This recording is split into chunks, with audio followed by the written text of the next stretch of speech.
Amigos da TV Cidade, começamos aqui o programa Cidade Aberta, segunda edição de hoje. Nos encontramos pelo canal 14 da NET e também em todas as nossas plataformas. Muito obrigado, um forte abraço a todos vocês que nos acompanham e nos dão a sintonia, o prestígio em nossa programação. O Cidade Aberta, segunda edição, dá continuidade ao julgamento do ex-presidente Lula em segunda instância, ocorrido na última quarta-feira em Porto Alegre, pela 8ª turma do Tribunal Regional Federal da 4ª Região. Nos ajudam a entender um pouco mais a questão, bastante técnica, os advogados, o presidente da OAB Farroupilha, subsecção Farroupilha, o doutor Rafael Portolan Coloda, e também o vice-presidente da OAB Farroupilha, o doutor Maurício Bianchi.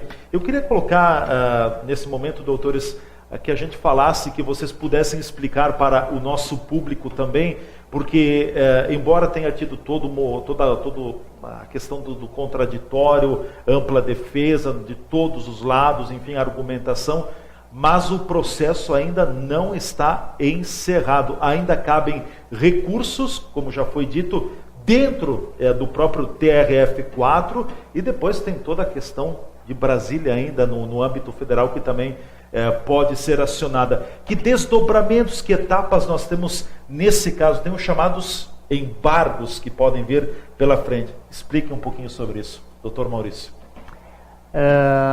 Bom, no processo penal, especificamente até nesse caso, questionava-se antes do julgamento quais são os recursos que seriam passíveis de serem interpostos após esse julgamento.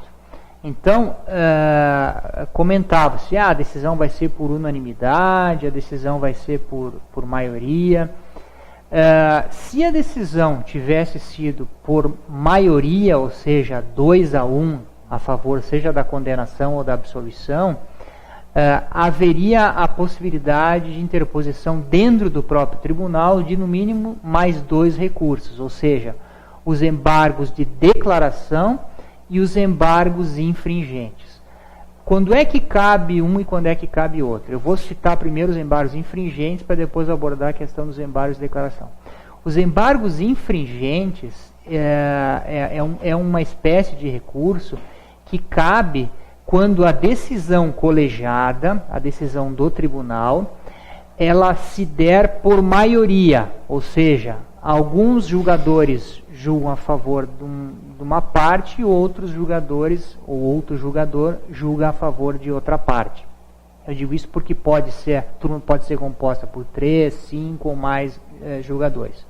Nesse caso eram 3, se desse 2-1, haveria possibilidade de interposição de embargos infringentes, que seria submetido a um grupo maior, a um colegiado maior que iria apreciar aquele recurso. Mas os embargos infringentes, nesse julgamento, eles não cabem mais. Por quê? Porque a decisão ela foi unânime. Então nós não precisamos... Eles caem por terra. Caem por terra. Então os embargos infringentes não são passíveis de serem interpostos nesse processo mais. Então acabou-se esse questionamento. Certo. Porém, existe outro recurso que é passível de ser interposto, né, doutor Coloda? Que é o chamado embargos de declaração. Para que servem os embargos de declaração? Eles servem para clarear eventual contradição, omissão ou obscuridade que possa ter naquela decisão. Então, nesse caso, certamente a defesa do ex-presidente Lula vai interpor esses embargos de declaração, questionando alguma suposta omissão, obscuridade, né, contradição na decisão. Para quê? Até para ganhar mais tempo, né? Por quê? Porque nós temos não só a questão do recurso ele ser examinado pela instância superior, mas temos também a questão eleitoral, né? Que depois exatamente. Então, certamente será interposto os embargos de declaração pela defesa, que motivará os julgadores a proferir uma nova decisão aclarando ou rejeitando, aceitando ou rejeitando o recurso de acordo com o que ele for, no que nele constar, né? Então, possivelmente vai ser interposto e o tribunal vai ter que reexaminar essa decisão. O que vem a ser discutido será que o tribunal vai demorar para julgar esses embargos de declaração ou não? O tempo. É o tempo. Mas, em tese, esse julgamento normalmente é muito rápido, os embargos de declaração ele é muito rápido, né? São ágeis. São ágeis e após esses embargos de declaração serem julgados, presume-se que o processo em segunda instância não caberá mais recurso. Em alguns casos especialíssimos se confere o chamado efeito modificativo nos embargos de declaração. Exatamente. Que não acredito que aconteça nesse caso. Mas esses embargos de declaração, se forem apresentados, eles não conseguem mais mudar voto, é isso, né? Ou pode mudar voto? Existe casos raros, mas existem. Né? É muito difícil. Mas é difícil, não é corriqueiro, mas há a possibilidade, através de uns embargos de declaração, uma decisão que é procedente, ela se tornar improcedente, ou vice-versa. Mas isso é muito difícil acontecer. E presume-se que, nesse caso, não irá o provável caminho, né, dos embargos de declaração é que eles não sejam acolhidos num caso como esse, que é o voto foi extenso, todos os argumentos ali me parece que foram contemplados. A gente, claro, não tem acesso aos autos, não sabe o que tem lá, né? Mas, a princípio, o que veio à tona estava contemplado pelo acordo. Em algumas questões excepcionalíssimas, né, se admite a modificação da decisão, especialmente quando tem algum erro material. Isso acontece às vezes, né? De ter um erro material ou alguma prova que não foi analisada, ou alguma nulidade que não foi analisada, ou uma questão de prescrição, uma questão prejudicial, e aí se acaba tendo a modificação, mas me parece que não é o que vai acontecer nesse caso. Mas a defesa tem até a obrigação, né, de exercer tudo aquilo que a legislação permite para que ela faça o seu trabalho, né? Isso aí é o trabalho da defesa e o que os advogados estão fazendo está absolutamente correto nesse sentido. É previsto dentro da lei do direito. Um outro assunto tem já começado a pipocarem diversos artigos, enfim, escritos, elogiando muito o trabalho dos desembargadores, dos juízes do Tribunal Regional 4ª Região da 8ª Turma, no caso do julgamento do ex-presidente Lula, também elogiando pelo trabalho, enfim, pelo profissionalismo, pela capacidade técnica que os juízes de carreira têm, já fazendo uma analogia com aqueles juízes que têm indicação política para determinados cargos. Vamos dizer, Supremo Tribunal Federal, a gente sabe que a indicação ao STF é uma indicação do presidente. Política, é o presidente quem decide, fulano, beltrano vai ocupar uma cadeira no STF. Que analogia, que comparação dá para se fazer nesse sentido também? Concordam que esses juízes de carreira, eles realmente têm, talvez estejam mais preparados, ou não dá para dizer isso, doutor? Bom, os tribunais, eles não são compostos apenas por juízes de carreira. Nós temos a questão do chamado quinto constitucional, que é uma forma de oxigenação, né, dentro dos tribunais, que um quinto, então, são ocupados por membros do Ministério Público, que passam a exercer a magistratura como desembargadores ou ministros nas instâncias superiores, STJ, o TST, TSE, enfim. E um quinto também tem a questão dos advogados, né, que a OAB faz a indicação, eles são escolhidos e acabam entrando para a magistratura como desembargadores, ministros, sendo advogados. Então tem uma oxigenação nas cortes, né, através do quinto constitucional. Nós estávamos conversando antes, até 2 são do quinto, né? Esse julgamento que eles eram 2 são promotores de justiça e um é o juiz. O presidente é juiz de carreira, né, juiz federal, que é o Leandro Paulsen, e os demais têm origem no Ministério Público, né, eram promotores. Então, nessas cortes também não são só pessoas que passaram no concurso público para juiz, especificamente, que ocupam esses cargos. E a oxigenação ali, ela é importante. Com relação ao STF, bom, o sistema que a gente tem, ele sofre críticas há muito tempo. A riveria. Há muito tempo, né? E com certeza o notório saber jurídico, que é a única exigência basicamente que se faz para quem vai ser guindado o guardião da Constituição, dificilmente um presidente vai nomear alguém que não tenha uma afinidade ideológica, né? Ninguém dá tiro no próprio pé. E isso é muito perigoso, porque você falou durante algum tempo sobre o aparelhamento, né? O aparelhamento é um determinado grupo permanece no poder por muito tempo, os ministros do STF vão ser todos daquele grupo, mesmo quando sai, os ministros eles acabam ficando, né? Só muda quando tem a substituição, a aposentadoria de um ou outro. Eu acredito que a gente deveria rever essa questão da forma como são indicados os ministros para a nossa Corte Suprema, que guarda a nossa Constituição. Doutor Maurício, nessa linha também. Eu concordo. Eu acho que é importante que nos tribunais haja essa, como o doutor Cláudio falou, oxigenação, para que dentro do quinto constitucional, advogados e membros do Ministério Público possam galgar ao porte de julgador em segunda instância, né?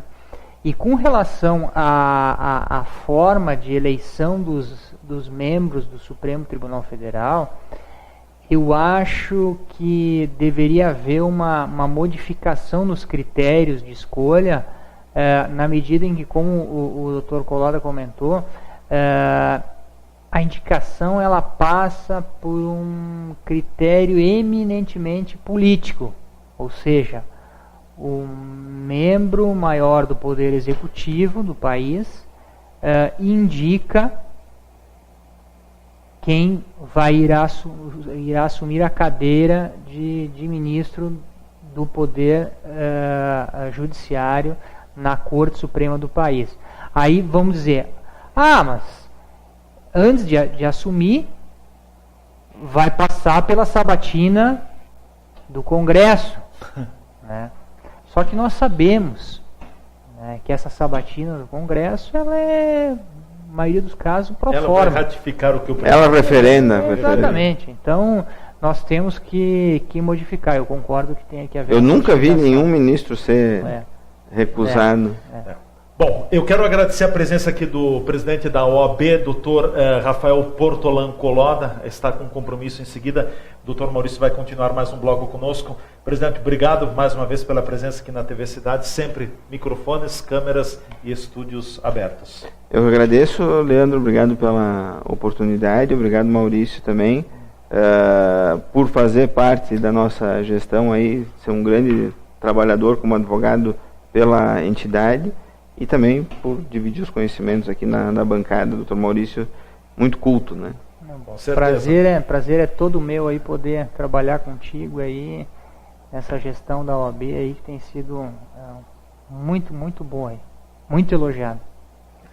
Perfeito, obrigado mais uma vez, presidente. Nós vamos ao nosso espaço de apoiadores, a gente volta em seguida no programa Cidade Aberta com o segmento final. Fique por aí.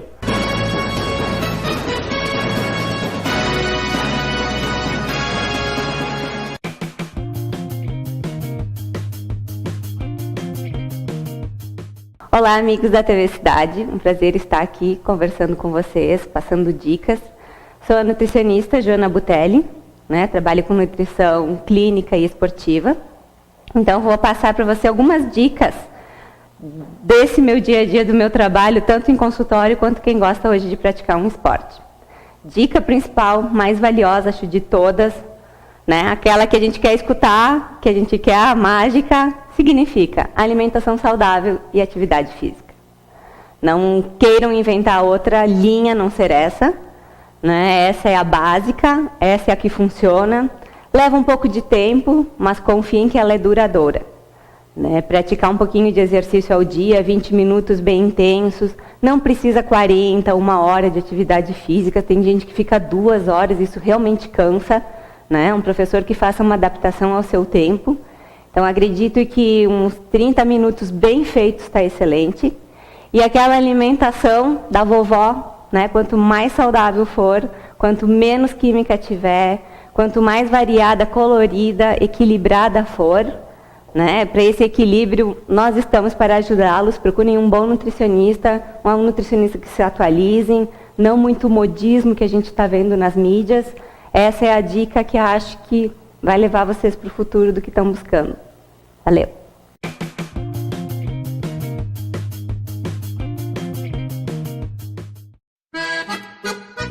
Empório das Carnes, Rua Marechal Deodoro da Fonseca 356. O Empório das Carnes tem tradição e muita variedade para o seu churrasco.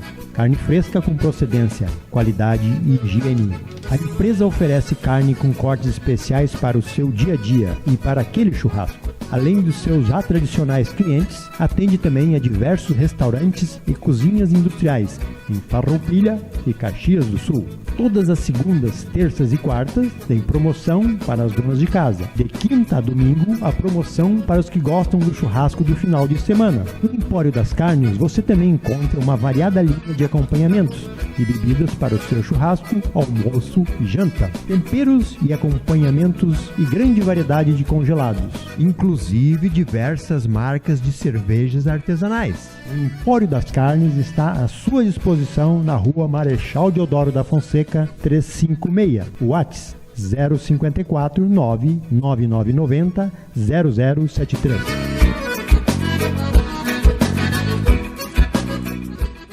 Zaga Farma em Farroupilha, com seus 2 endereços para melhor servir a sua clientela.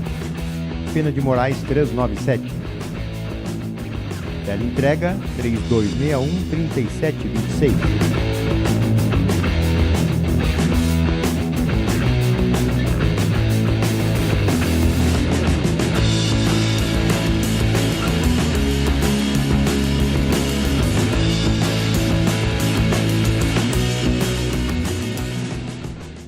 Na Júlio de Castilho, 784, espera você para lhe atender com qualidade e preços competitivos.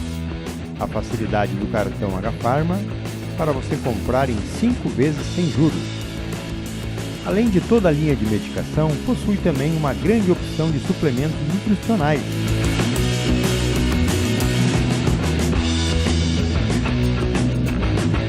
Na linha Kids possui os florais usados mundialmente como terapia complementar. H-Pharma, sinta-se bem, sinta-se em casa.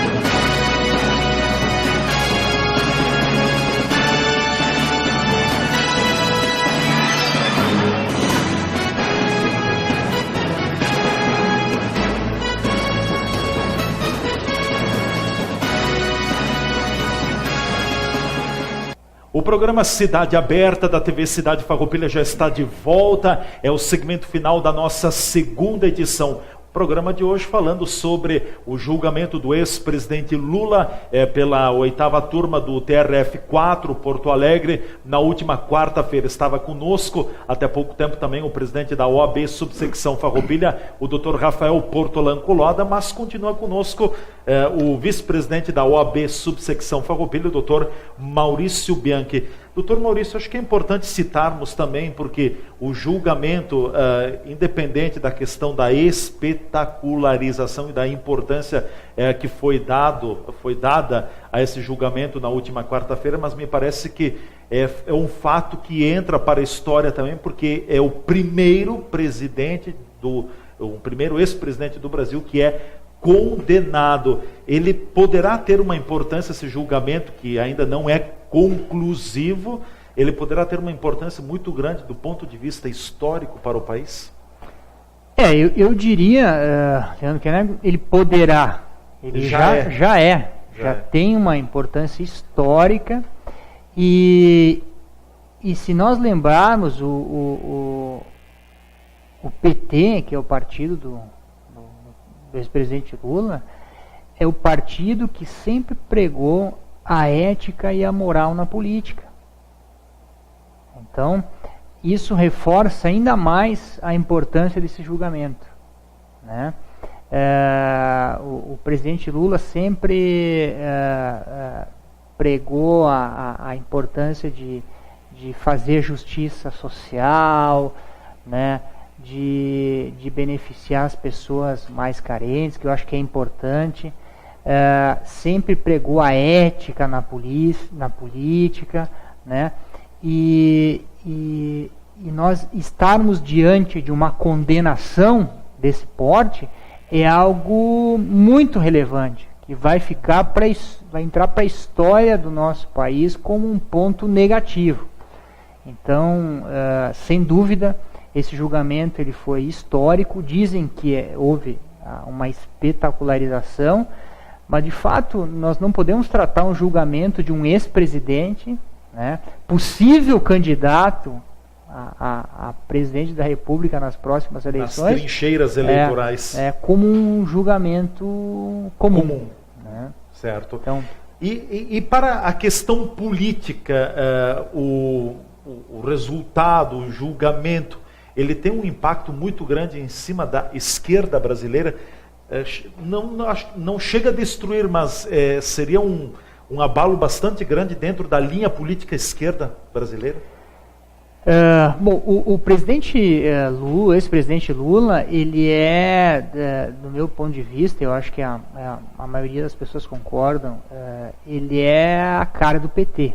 Então, o PT, a grande liderança do Partido dos Trabalhadores e, por consequência, a grande liderança do país, da esquerda, dos movimentos esquerdistas, né, socialistas no Brasil, a grande cara desses movimentos, a grande cara dessa linha ideológica é o ex-presidente Lula. Então eu entendo que os movimentos de esquerda, eles sofrem com essa condenação um abalo considerável. Agora, se você me perguntar, a esquerda acabou? Eu entendo que a esquerda não acabou.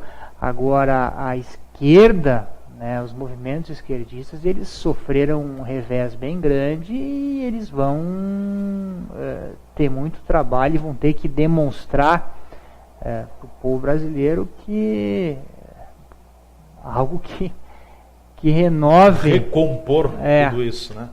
Exatamente. Talvez uma volta às origens, né? Exatamente. E a questão, se comenta muito, doutor Maurício, a questão das eleições que vem pela frente agora em outubro. O ex-presidente Lula, tomando como referência o julgamento da quarta-feira, pode, não pode ser candidato? Que caminhos podem acontecer? Bom, segundo dispõe a legislação, as candidaturas, elas têm que ser registradas, a presidente da República, nas próximas eleições, elas têm que ser registradas até o dia 15 de agosto. Isso. Para poder fazer esse registro, nada impede que o candidato, qualquer pessoa, qualquer cidadão faça esse registro.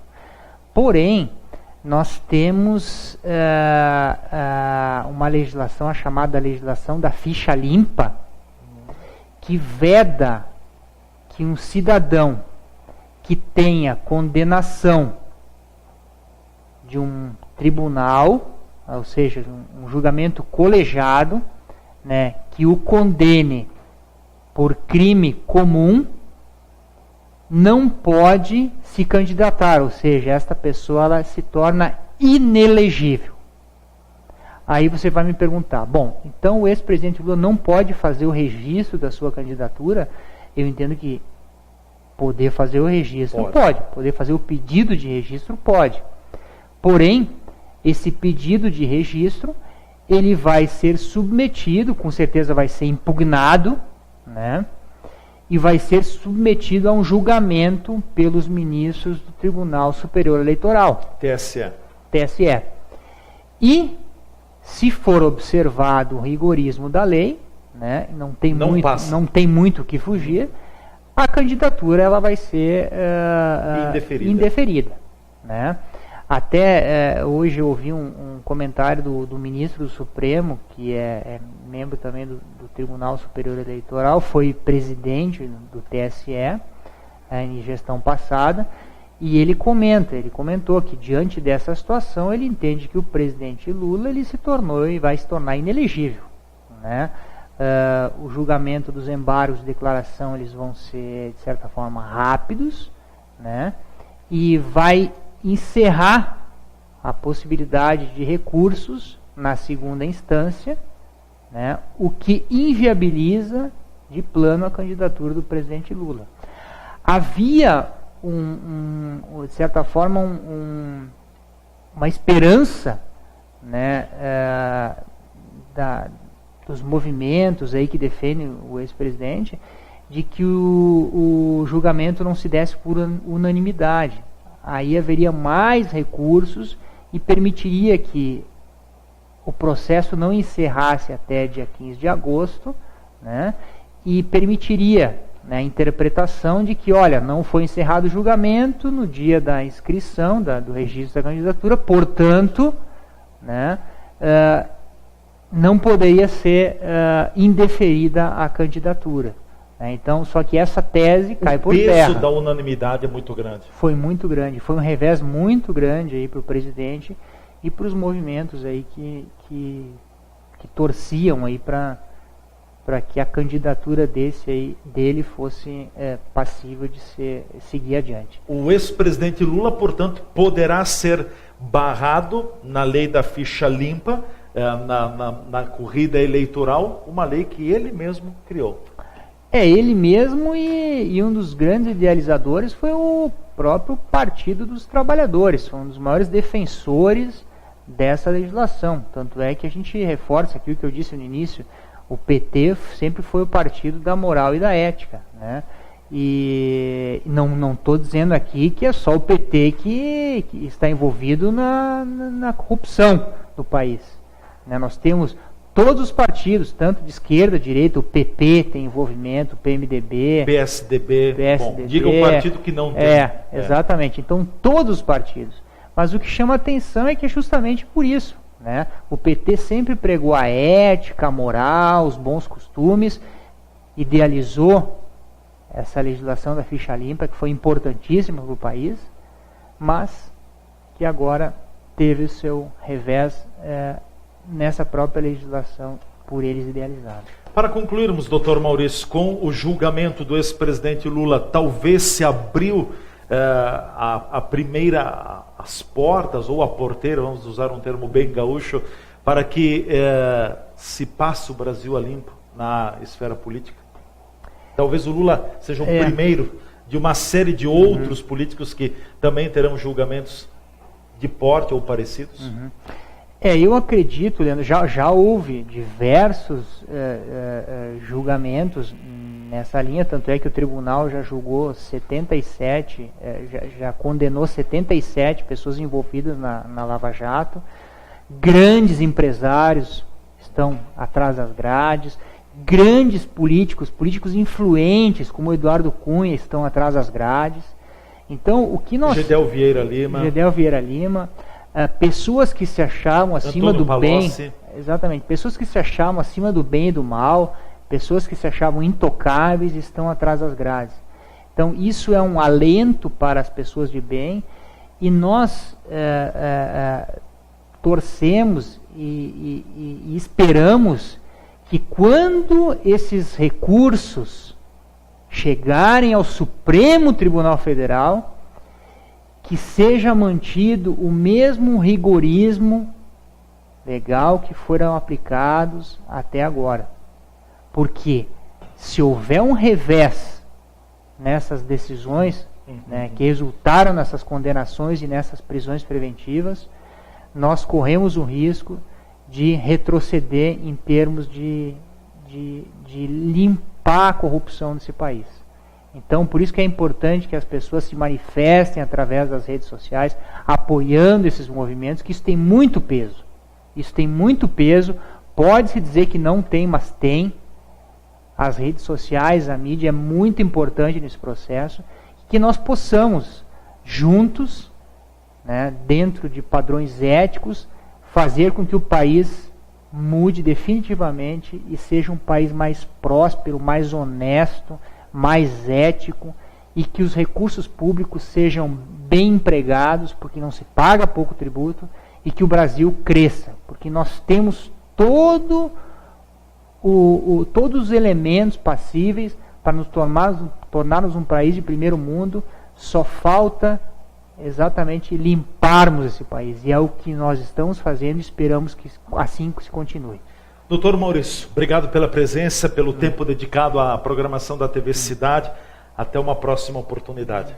Agradeço aí a oportunidade, o convite, e estamos sempre à disposição aí para debatermos esses assuntos tão importantes aí, essa TV tão prestigiada aí no nosso município. Obrigado, doutor Maurício Bianchi, obrigado pelas palavras elogiosas também à TV Cidade Farroupilha, que cumpre na medida do possível com o seu papel também. Nós não queremos implantar nenhuma doutrina, nenhuma verdade, mas promover a multiplicidade de opiniões, ou seja, fazer com que você também possa formar da melhor maneira possível a sua opinião. O programa Cidade Aberta de hoje fica por aqui. Muito obrigado a todos. Chegamos ao final da nossa segunda edição. Um forte abraço. Até a nossa próxima edição aqui na TV Cidade Farroupilha. A sua, a nossa TV.